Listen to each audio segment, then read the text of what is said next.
just fine. No offense to you, don't waste your time. Here's why. Because I'm happy. Clap along if you feel like a room without a roof. Because I'm happy. Clap along if you feel like happiness is the truth. Because I'm happy. Clap along if you know what happiness is to you. Because I'm happy. Clap along if you feel like that's what you want to do. Hey, go! Hello, everybody. Yes, this is Real Talk. My name is Willie Hamilton, and we got a fun-filled show for you today. We're going to hit on some things that's going to probably tick off some people, but it's all well. Get over it. Man, we about to knock down some doors. It was serious today, man. We're going to talk about what happened down in Lincoln, Nebraska, man, and we're talking about charter school. Oh, I said it. Charter school, folks. Actually, charter schools are illegal in the state of Nebraska. And you're right. They're illegal at this point in time. But the fact of the matter is, the conversation has started, really started last year. So I want to thank Senator Lautenbach for actually having the courage to bring a bill that is so controversial when you're talking about charter. Nebraska is only one of 8 states that has not adopted charter schools, even though charter schools are outperforming most public schools. This is some serious conversation when we're talking about the miseducation the miseducation of our black boys and girls. But the fact of the matter is, so many of our kids are coming out of the Omaha public schools and cannot read or write past the 5th or 6th grade level, but yet are passed on a continual basis. The fact of the matter is, it's about dollars and cents, more about dollars. The fact of the matter is, as long as you keep a kid in school, the dollars will follow. The fact of the matter is, our educational system as we know it is failing, and it's failing drastically when it comes to our black boys and girls. And some people may argue that we have improved our graduation rate, and that may be true. But look at the proficiency. Then that's another question. But before we get into that conversation, again, we really want to have a conversation. So on the back end of the hour, please pass the message on. We are having a conversation around charter schools, choice, independent schools, wherever you want to call it, focus schools. But the fact of the matter is, too many of our boys are going to prison, and are illiterate. They can't even fill out an application. That can't even read past a 3rd or 4th grade education. Something wrong with America. Something is wrong with Nebraska when the focus is not educating our kids but padding your pockets. At the end of the day, we are failing our community. So it was good to know. It was good to see so many folks who understand what needs to happen. We need choice. We need choices. And that's what we're talking about, choices. So we'll go in more details about what took place today. But before we get started, I want to give a big shout out to Big Mama's Sandwich Shop, located at 2416 Lake Street, Omaha, Nebraska. Our handcrafted deli-style sandwiches and wraps are made to order with the freshest ingredients and a little touch of soul. Big Mama's specialty, ice cream made from scratch, soups, and gourmet cookies are also available. Again, come visit us at 2 locations. We have a sandwich shop located on 2416 Lake Street. Also, we actually have Big Mama's Kitchen and Catering located on the Turning Point campus at 45th and Bedford. That leads me into my next announcement. All month long, we've been celebrating Black History Month. And when you know it, they give us the shortest month to celebrate. But I celebrate Black History Month every day, because I believe we have a rich history, man, and that's what we got to start doing. Or taking over schools where we actually can form the curriculum where we teach about our black history, rich black history. But that's on the back end of the conversation. But again, all month long we've been bringing in folks, man, really celebrating Black History Month. We started off with James Mason And the next person was Mr. Justin Wayne, which was a phenomenal thing. And then we had Mr. Kevin Lytle, self-expression as we know him on the streets, phenomenal job. And we're going to end it with our special guest this coming Wednesday, February 26th, will be Dr. Nikita Amani. I'm not going to even try to say that middle name, man, because I know I'm going to probably mess it up. But it is what it is. Dr. Nikita Amani. The Reverend Dr. He's a Reverend too. The Reverend Dr. Nikita Amani is a professor and the chair of the Department of Black Studies at the University of Nebraska, Omaha. Dr. Amani earned his bachelor's degree in international politics, specializing in international relations, law, and organizations from the Edmund Walsh School of Foreign Service at Georgetown University. He went on to achieve a master in political science and a second master and PhD in sociology from the University of Florida. He is an international political sociologist with a focus on Africana studies and global affairs from the Africana perspective. He has published 3 major books, Mobanji, Kinzanzi, and Head Games. I know I missed that second one, but oh well, bro. So Mobanji is a theoretical formulation of how Africana people throughout the diaspora, but particularly in the United States, might go about creating organic local political institutions that would more effectively represent the communal will and serve as a springboard for domestic development. Dr. Amani is focused on the creation of communitarian and mediation institutions for local dispute resolution. Head Games 2011 was a project with the University Press of America, a Eurocentric psychotherapy and localist implications. Man, who did this? Big Mama is celebrating Black History Month by housing a Hunger Club lunching every Wednesday in February. Eat, share, learn. Again, the Hunger Club is sponsored by Big Mama's Kitchen and Catering and Black Men United.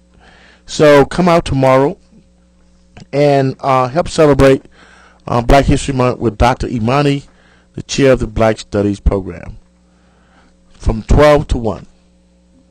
Enjoy great food, great fun, great speakers.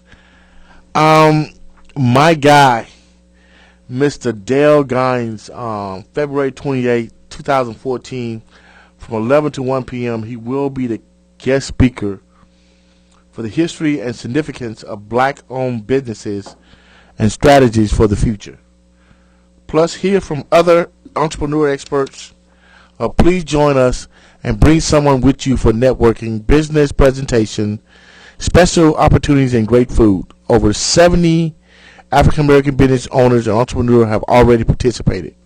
Special menu available for purchase, 24th and Lake Point Community Cafe.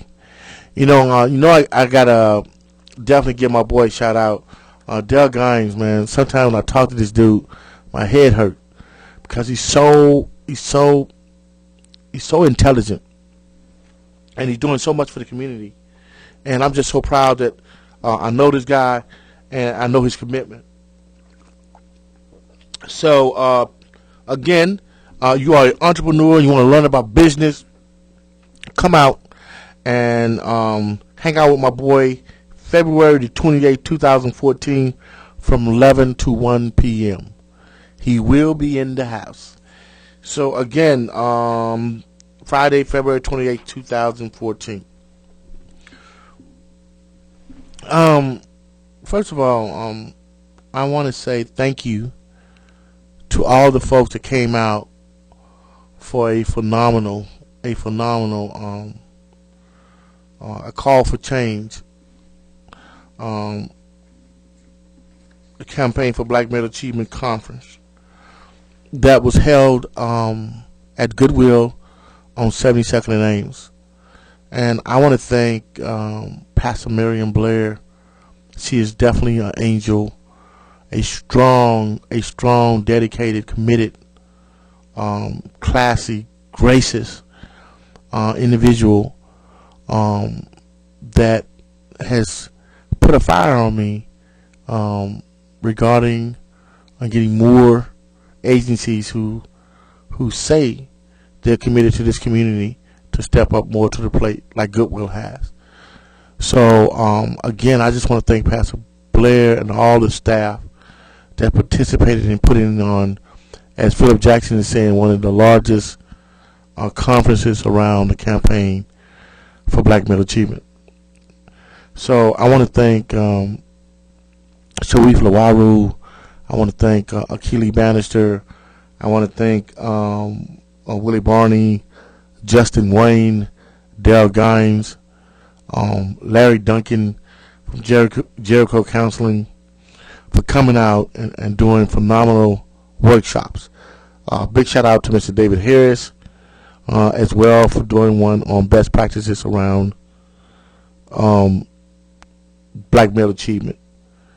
And I also want to thank my special guest for coming into town and making this such a successful event.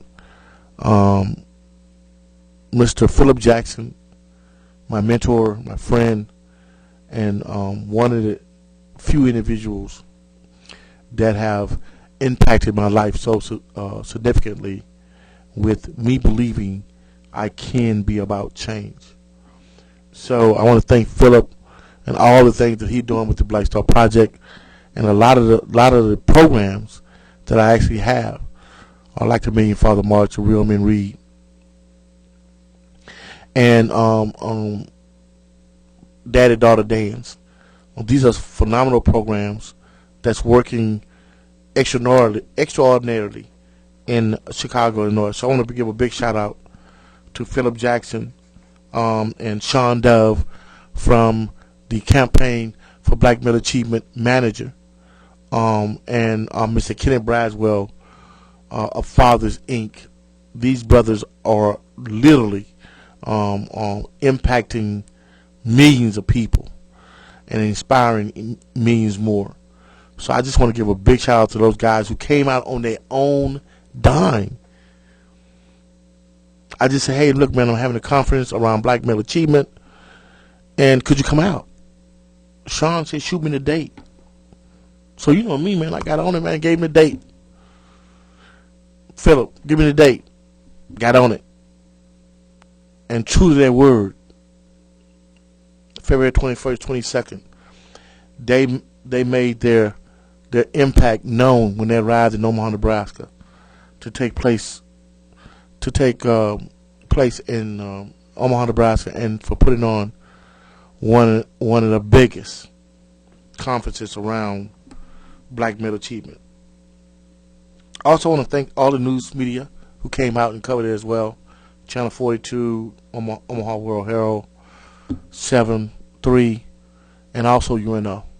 So thank you so much for coming out. So I'm going to read a couple of the articles from the event, but before I do that, I just want to give a big shout out to, first of all, the two recipients of the awards that we gave out. Ms. Barbara Robinson, truly classy, dedicated, committed, and if I have anything to do with it, she'll get one from my organization every year because of the work that she's done with Impact One and the impact that she's had on this community, because she was one of the recipients. And then last but not least, of course, Mr. James Mason Jr., big boy of 100 Black Men, received one as well. Last but not least, we want to thank our sponsors of the event, which made it so successful. Nebraska Family Collaborative, the Bannister Leadership Academy, Goodwill, Black Men United, and of course, the 100 Black Men of Omaha Incorporated. So a big shout out to all those sponsors, and also Voices for Children. I want to leave those guys out.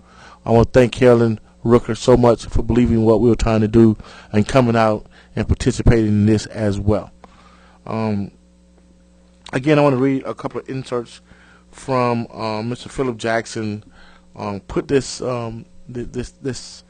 event in the Black Star newsletter and went out to hundreds of thousands of folks and made it the first, the cover story of the Black Star Project. And it basically took some of the information from the Omaha Star, and it leads off with, when black boys achieve, the city achieves.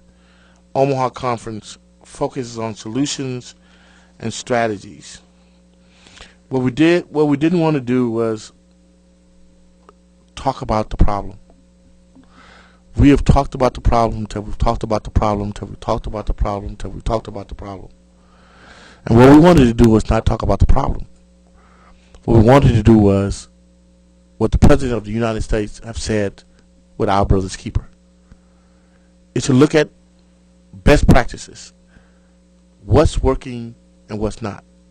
And that's basically what we did. We focused on and geared the conference around best practices and what's working and what's not. The president said going to be two things happen. He wanted to bring together businesses, organizations, and leaders and come up with best practices and put resources toward those best practices. It's almost having like a narrow lens where you see the disparities and you focus your resources on those disparities. It seems like that's a huge thing, but to me, it's a dull moment because that's what we're supposed to be doing: teach the kids what they don't know, and put resources to be able to accomplish that. And then on the second part, he said with Our Brother's Keeper initiative, he's going to actually go to internal and to be able to put resources around best practices to be able to close the achievement gap, to bring about change when it comes to dropout rate, and to change the trajectory of so many of our kids going in the criminal justice system. So anyway, it talks about, it says, everyone knows the statistics. Black men suffer disproportionately from poverty, school failure, family instability, unemployment, incarceration, and homicide. But on Friday, the focus wasn't on the numbers, but on the best way to fix them. Groups from around the country, as well as 3 key leaders from New York, Chicago, gathered at the Conference on Black Male Achievement. The event, which continues today at Goodwill Industries, is presented by Black Men United, Nebraska Family Collaborative, 100 Black Men of Omaha, Bannister Academy, Leadership Academy, and Goodwill. I want to talk about best practices, what's working locally and nationally, and then tie them in together, says Willie Hamilton, Executive Director of Black Men United. How do we change the trajectory of our black boys and men? When black boys achieve, the city achieves, literally, Hamilton said. Currently, 11 cities, including Omaha, are working on comprehensive plans to address black male achievement, says Willie Barney, president of the Empowerment Network. The effort came about the National League of Cities hosted its own Black Male Achievement Conference. Also participated in the Omaha Conference were Philip Jackson again, Black Star Project in Chicago, Kenny Braswell, and Mr. Sean Dove of the Open Society Foundation Campaign for Black Male Achievement, described as the largest of its kind in the country. He said, please call Brother Hamilton at 965-103 for more information about successfully launching a black male achievement movement in your city. America thanks these organizations. Omaha, Nebraska, they're honored to call for President Obama with the Black Male Achievement Conference. It basically talks about Black Men United, Goodwill, 100 Black Men, Nebraska Family Collaboratives, and Bannister Leadership Academy. Weeks after President Obama asked the nation to support him and his My Brother's Keeper initiative, the only days after the tragic circumstances concerning the trail of the killer of Jordan Davis, a young black man in Florida, Omaha, Nebraska responds with one of the largest black male achievement conferences in America. So I just want to give a big shout out to Philip for really doing a phenomenal job on doing an article around what took place in Omaha, Nebraska. And we are very much looking forward to a follow-up on that as well. So we will be sending out some surveys. If you attended, what do you thought about it? How can we do better? And how often should we be having it? We will be doing, again, several events coming up, and one being a follow-up to the conference.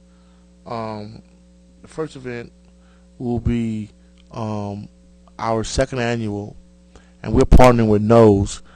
Let's keep North Omaha safe for everyone, and Goodwill.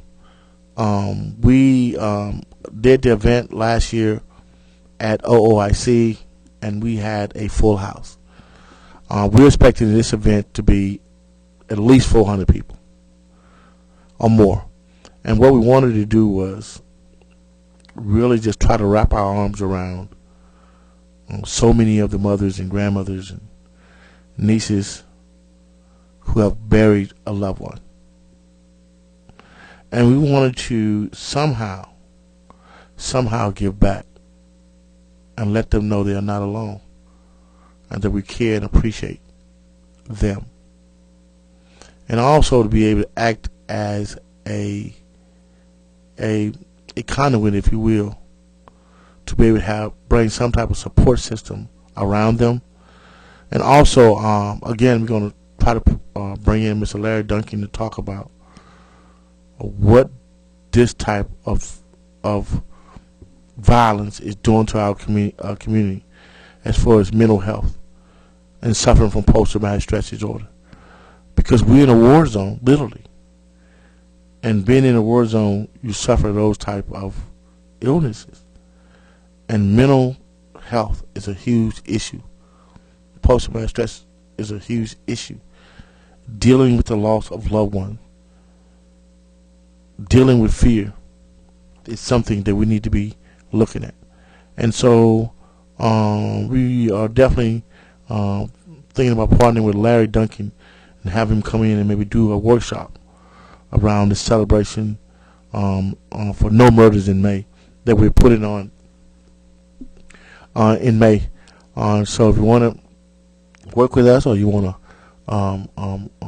be on the planning committee, give me a call at 402-707-3115. So again, the second event will be more of a follow-up to our campaign for Black Male Achievement. And we are doing something for our men. We always hear about the celebration of mothers, but we never hear about the celebration of so many black men out here taking care of business, doing the necessary things to be able to make sure or to assist or to guide their kids in the right direction, but never get celebrated. We want to change that by having our first annual Father's Day Summit, and to have some workshops around that. And then to also probably make it a 2-day event, but one day we're going to do, around workshops and things of that nature, maybe 2 or 3. I think we learned a lot from our last conference. So we're going to probably do, like I said, a day, and they're going to be only about 3 workshops, 1 in the morning and 1 in the afternoon. So that way, if you miss the one in the morning, you'll be able to catch it in the afternoon. So, and then the second day of that, we want to have a real men cook. Black men love to cook. Specifically barbecue. So we are actually going to do real men cook, and we probably partner or thinking maybe doing something as a fundraiser with that. But I'll use those days just to be able to celebrate and educate our black men and showcase our black men who are doing positive things. So I'm really looking forward to our first annual Father's Day Summit. Dates and location to be determined. Oh, well, I can answer the first part of that.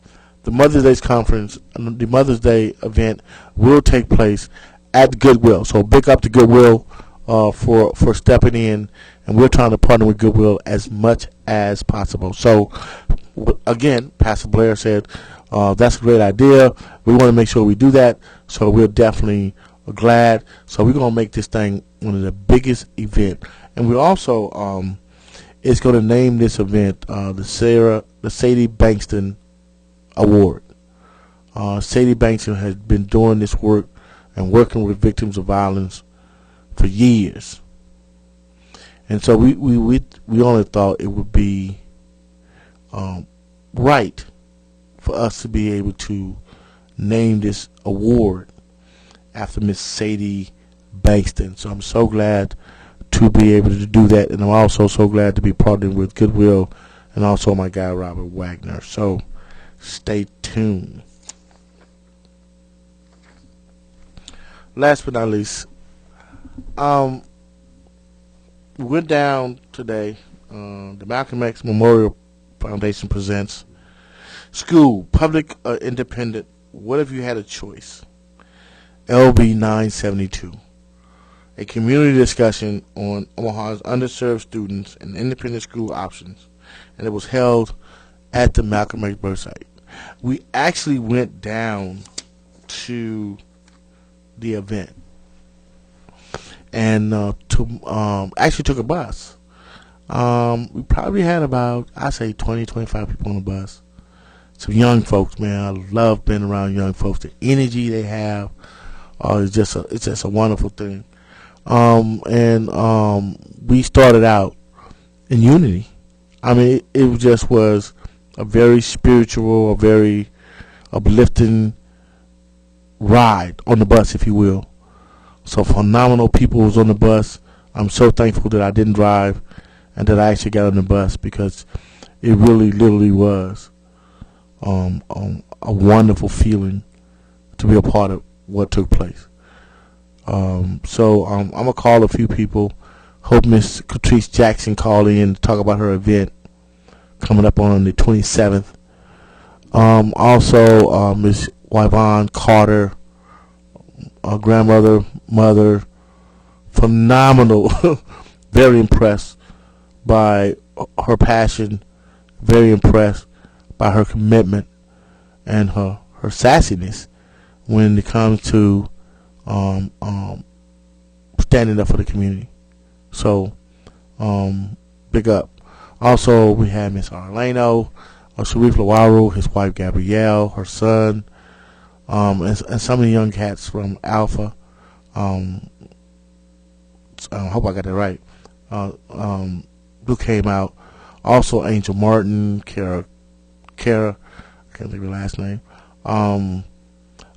came out as well. Again, it was a phenomenal bus ride with so much energy on the bus and commitment. I hope I say Catrice Jackson as well was on the bus. So it was a very, very good trip. And the whole focus of the trip was charter schools, independent schools, whatever word you want to use. But I think it's bigger than those two words per se. I think what resonated not only with me, but the majority of folks who actually went down was just to have another choice. To be able to choose a school that could best educate their children. And that if independent schools were available, it would give parents an option to be able to have or be able to better educate our kids.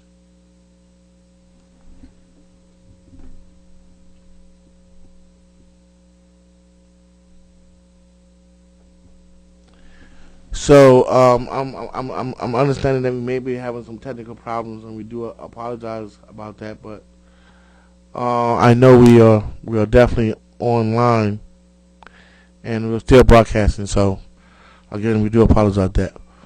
But the fact of the matter is, what we've been saying is that we just need more choices. Because right now, the educational system as we know it is broken. And I think with the data, it proves that. And whatever you may think about charter schools, the fact of the matter is, we're talking about best practices. And we've had charter schools out long enough to be able to determine through best practices what schools work and what schools don't. The fact of the matter is, charter schools are outperforming most public schools across the country. And that being the case, why shouldn't we have the option of the choice to be able to have them? Out of the 50 states, 42 have some forms of charter school. So I would think if that number of states have charter schools, something must be working with them. Secondly, and I'm going to go ahead and say it like I said, is that I don't see there's anything wrong with black boys being taught by black men. The Eagle Academy is a charter school started by 100 black men. And is a tremendous charter schools. In Chicago, they have charter schools. Tremendous. So, and folks say, well, charter schools, you really can't control them. They're out of control, or, you know what I'm saying, you really don't have no say-so over those. That's not true. I'm not telling you that charter schools is the know-all to everything. I'm not saying that. All we're saying is that there's an option. It's another option. So I'm gonna take a few. Matter of fact, I'm gonna call a few people who actually went down with me to talk about the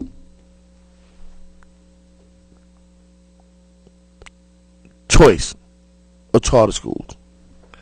So I'm gonna call a few people. Or maybe you're listening. So if I can get some phone calls right about now at 402-707-3115 regarding your thoughts on charter schools, whether you for them or not. I want to be open to any conversation that we have, open dialogue on why someone would have a problem with charter schools. And if I can't answer the question or a comment, then I'll definitely find someone who can. So we're gonna open up the phones here. If you got a comment around charter schools, give us a call here at 402-707-3115.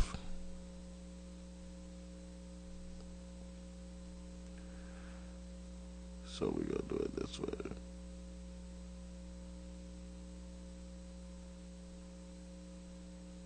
Stay tuned.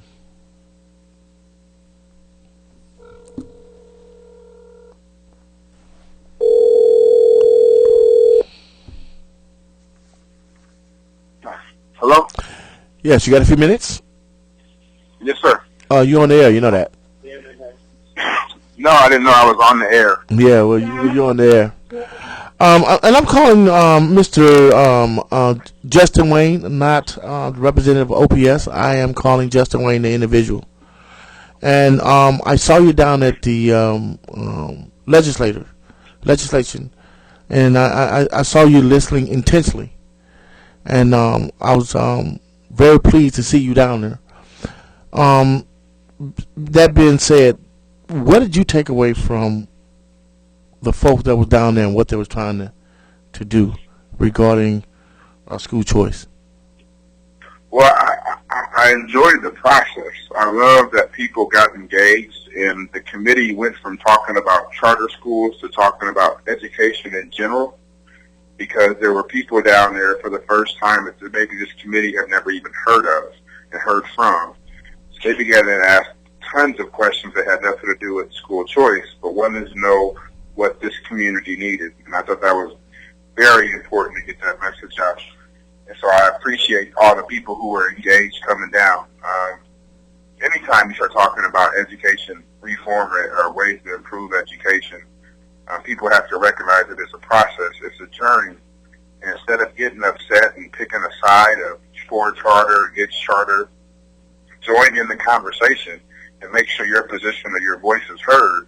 That's the only way we're going to solve this problem. And I looked at this education committee, and I looked at what was going on today, and people are engaged. And because of this discussion, I've already got requests from board members that we put innovation, expanding our dual language program, expanding our focus school on our next agenda. And it's this kind of pressure because parents are saying they want choice that's going to help our district be the district that we know it can be, the model school district for the rest of the country. You know, you have said publicly and took a stance, and that's what I appreciate so much about you. You could have been neutral. You could have stayed out of it. Why was it so important for you to weigh in on this discussion? Because I think people have to voice their opinion. I think people have to be heard, and I didn't want the crowd and the noise from pro charter against charter, people to think that charter means no public education or they're against public education. I just wanted the community to be informed, and every time I talked about it, I said, me as an individual, I'm always for school choice. I think education is a fundamental right, and access to high quality education is a fundamental right. And I don't believe anybody has the right or the mechanism to take away that right by limiting a parent's choice. So I believe in choice. And I felt like that should be heard, that people should say, go out, read, get educated. There was an individual who came down there who spent the last 2 weeks reading books about charter schools, on the internet, researching charter schools, because I spoke out, because I said, hey, I'm for school choice. And I think schools can work together with charter schools if done correctly. And he got engaged. And it's that kind of movement that it has to happen, because now that person is going to be engaged regardless of whether there's charters or not. He is now engaged in the education system. And he's going to be at the board meeting saying, we need X, Y, and Z for our community. That's what has to occur. That's why I spoke out on it, because I know it's a dividing issue. I know it's a polarizing issue. But the only way to get people engaged is to take away the fear and all the rhetoric going on and say, here's what I fundamentally believe. What do you believe? And people started talking about it. And that's what happened today. You know, and that's some of the things I took away as well. So now people can actually move to the next stage. It's actually engaging OPS. Is that correct? Yes. So when is the next meeting that we can actually start engaging and having dialogue about choice? Well, tomorrow I'm going into an executive board meeting to put on the agenda most likely for Monday's meeting, because I've already had 2 or 3 board members contact me saying we got to talk about this, about expanding Omaha's focus school, which is a year-round school, maybe opening up more than one. You have a dual language program, which has had phenomenal achievement results in closing the achievement gap. How do we double that number? So Monday, March 3rd at 6:30 p.m. at the TAC building, we're going to have some more conversations. And this is how we're going to push this forward, because it's about kids. We can't wait 5 more years. We can't wait 10 more years. We can't lose another generation of kids to these streets And how I describe it to people, we are in a war for our young African American males. We see the statistics every day in Omaha, Nebraska. And it's time that we stand up and we say education, high quality education, is a right, and we demand that from Omaha Public Schools. And as a board member, I got to be able to deliver. And if I can't, then you got to hold me accountable. You know, so this was a good thing, having this dialogue, if you will, about choice. And what we was trying to say was that charter school is not the silver bullet. Ain't what we're saying. What we're saying is we should have a choice, nothing more and nothing less. And I think that what resonated with a lot of the folks down there. And I think that's what's moving the conversation, if you will, that it was about choice and how we can have a quality education for everyone. So I agree, and then that resonated with our board, and I think our board is going to take that passion that was down there, all the people that were testifying. I mean, it's snowing here in Omaha, Nebraska today, and 25 people got in a yellow bus and rode down there in the cold to say, and waited 4 hours during the hearing to say, our community wants choice. Our community wants a high-quality education. And now Omaha Public Schools and the community have to deliver. Well, I think it was a little bit more than that, but it was a powerful thing to see. I rode on the bus. It was a powerful thing to see young folks. It was a powerful thing to see women. It's a powerful. We had high school kids there today. We had high school kids. That was like, whoa. Got permissions from their parents to leave school early because they want to see how the process works. And they said, why can't we? And these are some of these kids who talk to people on Facebook and Twitter and say, man, some of these kids in these other schools are doing X, Y, and Z. How come we can't do that here? Man, that was amazing to see that. Absolutely amazing. When you have kids engaged like the way they was engaged, it's a powerful thing to see. And today, I think not only were the youth engaged, but I think the senators were engaged, very much so. I just want to thank you for taking a stand. I mean, you could have took the safe road and say, you know something, ask so and so. I'm not going to weigh in on this. I'm just going to let this thing blow over. But you almost like you was compelled to be able to take a position. And I just want to thank you so much because we had more leaders, more people in position of power that would do that. I think we get a lot more change done. So I want to do a big up and a big thank you for all the work that you do, not only as the chair of OPS, but as an individual that's on the front line, if you will, with the Midwest Trailblazers. So you know the in and outs and the nuances and what it takes to be able to take our folks to the next level. Because quiet as it kept, what you're doing with the Midwest Trailblazers, if you put your data up there, 97% of most of the kids that come through your program go on to college. So why ain't we funding? So anyway, that's another story. That's another story. But we want to thank you so much, sir, for taking the phone call, and I'll talk to you real soon. And one more time. All right, you have a good day. One more time. This is March 3rd. At what time? March 3rd, 6:30 p.m. at the Omaha Teacher Administration Building, 3215 Cummings Street. Well, folks, we're going to have that on our Facebook page. And if you listen to the show, make sure you go and put that on your Facebook page. Look, education is the key to the success. It shouldn't be because you have money that you're able to get a quality education. It should be across the board. Now is the opportunity for us to step forth and make our voices heard, that we have a right to have a choice. Thank you so much for calling into the show. Thanks. Yeah, folks, again, man, I just can't thank this brother enough. I want to thank Senator Lautenbach. I can't believe this. This was a Republican.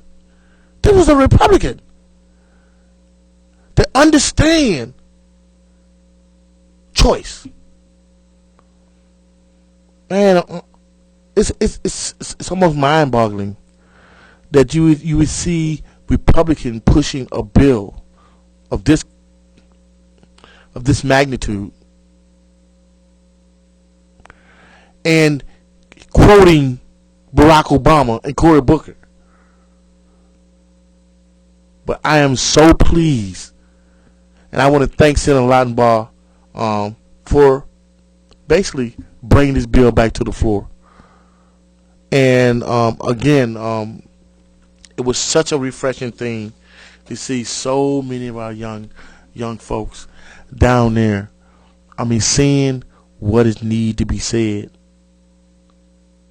speaking to the powers that be, unafraid or unapologetic regarding what they feel needs to be done. So I just want to give a big shout out to all the people who rolled down on the bus and made that commitment and understood the importance of choice. So we're going to make another phone call and just to see what they thought about what took place today. So, okay. I love doing this, man. You just keep people off, catch people off guard. But it's a good thing. So we're gonna go over here. Hope we can catch her.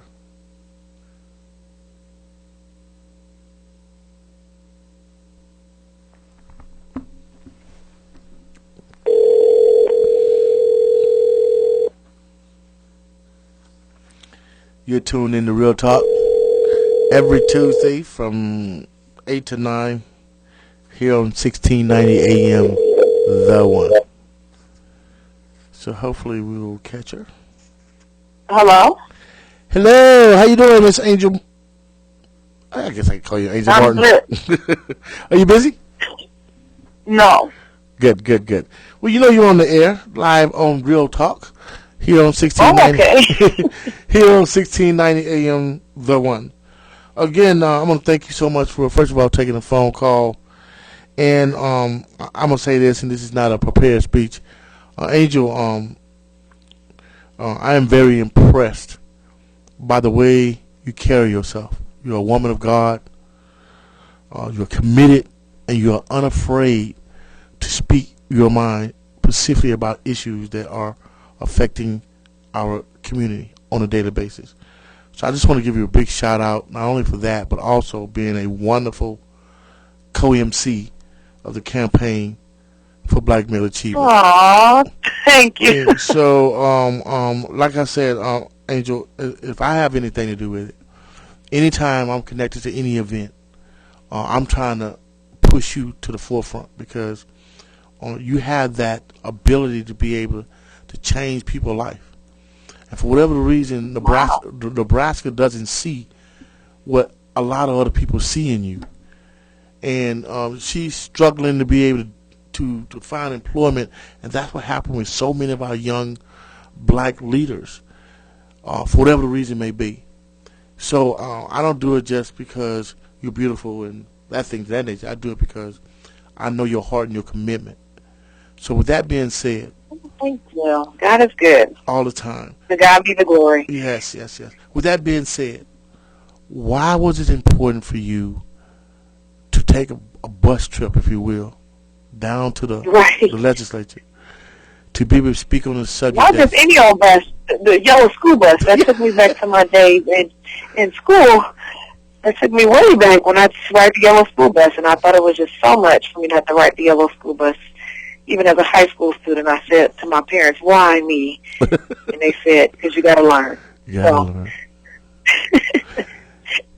And you don't need a car. You're just in high school. So, but I thought it was important, all jokes aside, simply because our youth, the current situation, it can be better. And I feel like we are doing things to make it better.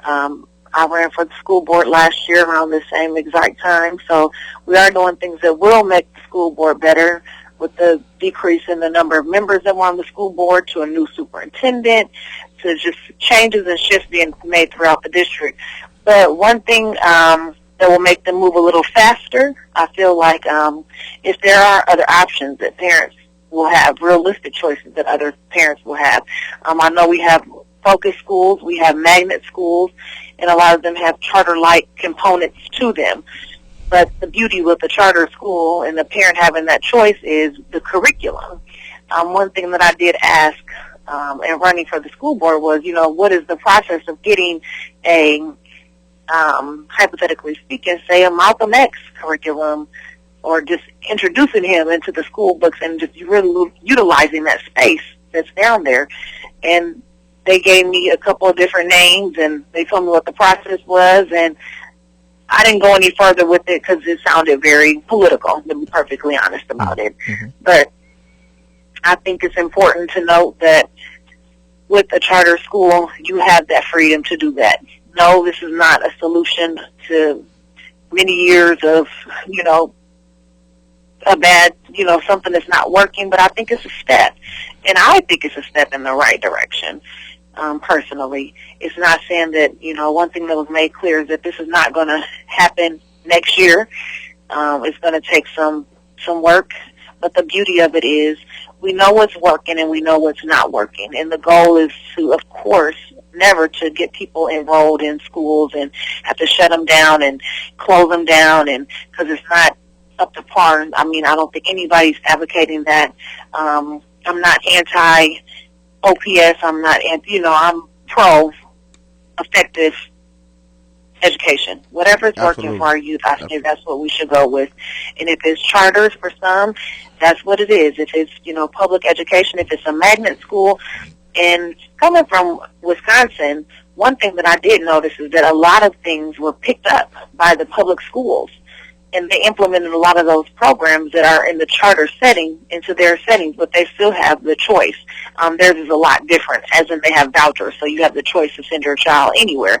And I know that's a whole other conversation, but I say for us to have the opportunity to go down there and just support it and kind of listen to how things really work, I think they do need to know what's going on as it relates to this population. When we talk about your free and reduced lunch students, your students of colors, your urban students, I think it's very important that they hear from people that work directly with them. I've never worked directly in the school system, but I've worked through after-school programs and extra, over the summer programs, and I think that there are some things that do need to be improved. So I'm excited to see where this bill goes. It's interesting that you say that, because I just got to talking to Justin Wayne, who was down there as an observer. And because of what took place today and other things, they actually going to have a special meeting to talk about doing a lot of the stuff that we're actually trying to get the charter school to do. So and it might move the process along quicker. So I'm always smiling from ear to ear, because we can impact so much if we do exactly what we did today. It don't take thousands. Because guess what? If you get two black people to go down to the legislature at the same time, that's going to be an eye opener. But we took numbers, and we took articulate, passionate, committed folks down there, not to be adversaries, but to have honest dialogue about a subject that may be controversial, but has proven to be successful. Best practices. Yes. And the thing of it is, because we are coming in at this stage, we know what's working and we know what's not working. So it would be foolish of us to, take on the models and copy things that aren't being successful. And with it only being so few of them, I don't really, I just really see it as a little friendly competition. And everybody loves a good game, especially in Nebraska, right? Oh, that was good. Because only competition can only make you better. It's only gonna make you better. And you make a great point. It improves OPS. So without a doubt, it shouldn't be an issue. It's enough without a doubt work to go around for everybody. So if we can get a charter school and you don't want to call it a charter school, you want to call it a focus school, I'm cool with that. But the fact of the matter is, we need to have choice. And right now, I feel good because right now they are actually getting ready to call a special session where we're going to have a special community meeting around what we've been talking about, dialogue, and how charter schools or independent school or school choice should be on the table. So, what did you take away from the process down at the legislature? Was you scared? No. I don't know that I was nervous. I did more observation than anything this time around, but just really being prepared. I think it was just a learning moment for me to kind of see some of the questions that, the senators are going to ask or that they've had as it relates to what's going on. And it just really made me more aware of making sure that we are sending the right people down there to represent our views. Because what was beautiful about today's trip is that people from all different backgrounds came together and got on the bus and went to Lincoln. As simple as that may sound, these are people, and even people that were in the room. It was a very diverse group of background people that were in the room. Yes. Also, that maybe not have rode the bus with us and, took a neutral stance on things or took a, not in support of it. But we have to have these conversations, and we have to have them with, I've always been taught, and the saying is, if you're the smartest person in your group, then you might want to find a new group. So I like that, and I like the exchange of information and the wealth that was in the room, as well as just hearing where people were coming from. I think that the testimonies that we heard were very much so from the heart. And even as it relates to the opposition and those that are on the neutral side of it, I'm for sure theirs were from the heart as well. But I think the bottom line is, as it relates to education, we have to have a stronger hand in educating our youth.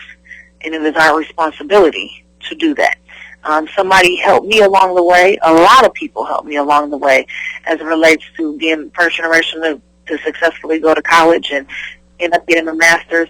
A lot of people were very instrumental in that process. So I can't, but my parents, first and foremost, thank God for them, they were strategic about who they placed in my life too, which programs I was, not forced, but made to participate in, working with churches and working with just a various group of people because they wanted better for their children. And I think all in all, no matter who you are, a parent wants the best for their child when it's all said and done. And I want the best for our children as well. And I think, by any means necessary. And I think the beauty in charters is that we have a little bit more control over them. And that's the beauty in it, because you can, but again, as it relates to some of the things that need to be tightened up in the bill, I'm for sure they're working on them as we speak. And I don't want it to be against the law. And the senator that was the chair of that committee, she kept on asking if Mr. Epting would come back, and she was saying that very seriously, that she hopes that he comes back to Nebraska. And, my answer to her and to a lot of people that wonder why a lot of our qualified, well-educated people of color don't stay in Nebraska, it's legislation like that keeps them away. Absolutely. So, it's little things like that, and it may not make all that difference right now, but it is a simple thing. It's something simple as that. It's a lot of other things that they do need to understand. But I'm letting the Lord lead me. I got on the bus by faith, and like I said, I just prayerfully that's going to go somewhere, and He's going to just help us continue to work together in that unity, because that was a very diverse bus ride. I'll say that much. Yes, it was. Well, look, we got about 2 minutes, and again, Miss Angel Martin, I'm gonna be probably about the next 2 or 3 years, or even sooner. People are gonna know who you are. It's just a matter of time. God is getting ready to elevate you to the next level. It's just a matter of time because I think you're right on the money. I know it's a matter of time. It's a matter of time. You better take this thing to the next level. And I remember, I told y'all, Miss Angel Martin, y'all better do what y'all need to do to keep this individual in this state. Keep this individual in this state. Because if you don't, another state is going to get her. It's just a matter of time. All right, Miss Martin, thank you so much for doing what you do. Keep being your gracious self, because God has a special plan for you. And I'm looking forward. Thank you so much. I'm so looking forward to seeing everything that you're getting ready to accomplish in your life. Oh, that is good. I'm claiming that. So it's just a matter of time. You have a good evening. You too. Like I said, yeah, right. You have a good one. Like I said, I don't get on here and take things lightly. But I saw this woman. I've seen her over the last 2 or 3 years, and the way she have grown. She's always been real. She's never bite her tongue about anything. I am so glad to not only call her my friend, but know her, and to play some type of small role in introducing her to the rest of Omaha and hopefully to the rest of the country. Because it's just a matter of time before someone realizes that we have a gem with her. And she should be in some classroom right now teaching our young boys and girls. She should be. But for whatever the reason, and this is not taking place, something has to change, folks. I want to thank everybody that came down and participated and knew the importance of what we're trying to accomplish with having a dialogue around choice. A big shout out to Mr. Justin Wayne, also Senator Lautenbach, for actually taking the initiative to start this conversation. We want to thank you so much for tuning into the show. Don't forget to come out tomorrow and hear Dr. Amani of the Black Studies Program, chair of the Black Studies Program, at Big Mama's Kitchen and Catering on 45th of Bedford. As always, we leave you with peace.